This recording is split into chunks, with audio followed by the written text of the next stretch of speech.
was supposed to be a routine hearing, a dry, methodical review of the biggest threats facing the United States. But things took a wild turn when an embarrassing text chain leak stole the spotlight. And guess who got caught up in the mess? Director of National Intelligence Tulsi Gabbard and CIA Director John Ratcliffe. Just imagine the tension in the room as senators grilled intelligence leaders while the world watched. At the heart of the uproar was a mishap involving a signal group chat. And no, it wasn't just some casual banter. The messages touched on serious topics like military operations in Yemen and US relations with Europe. But the real bombshell? A journalist was accidentally added to the chat. Ouch. Democrats wasted no time pouncing on the blunder. "It's the dumbest thing I've seen," said Senator Mark Kelly from Arizona. And he wasn't alone. Virginia Senator Mark Warner, the leading Democrat on the Intelligence Committee, called it sloppy, careless, and incompetent. Strong words for a serious mistake. But Tulsi Gabbard wasn't about to roll over.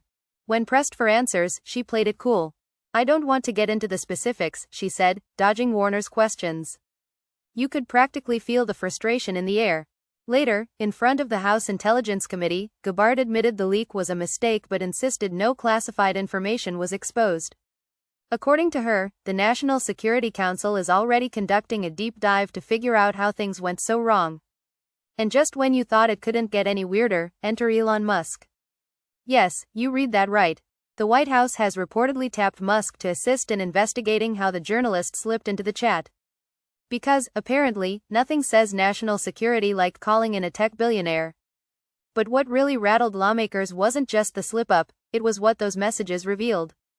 Vice President J.D. Vance and Defense Secretary Pete Hegseth didn't hold back their feelings about Europe. Vance even texted, "I just hate bailing Europe out again," referring to US-led airstrikes that seemed to benefit European allies more than America. Hegseth chimed in with, "I fully share your loathing of European freeloading.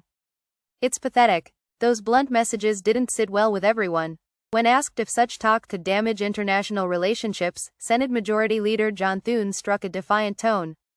"There's a new sheriff in town," he said, signaling that the Trump administration isn't here to play nice. Naturally, Republicans tried to downplay the mess. Representative Maria Elvira Salazar shrugged it off, saying, "If you have never made a mistake, then you can throw the first stone." Others, like Representative Darrell Issa, chose to blame the media, accusing The Atlantic of irresponsibly making the texts public. But while politicians argued over who was at fault, some pointed to the bigger problem. Senator John Kennedy from Louisiana didn't mince words. "The penalty is we're less prepared to deal with the dangerous world." And he has a point. The leaked texts consumed hours of public hearings that should have focused on urgent issues like the rise of China, border security, and the war in Ukraine. Behind closed doors, however, both House and Senate Intelligence Committees reportedly got down to business. According to Representative Jim Himes, they covered everything from Russia to fentanyl trafficking. But even he couldn't hide his frustration. "We exhausted so much time discussing the text chain," he admitted. So, what's next? For now, the investigation into the leak continues, with pressure mounting on the White House to release the full chat to Congress. But one thing is clear, in the middle of one of the most volatile periods in modern history, a single group chat managed to hijack Washington's attention. And that could have consequences far beyond a few embarrassing messages.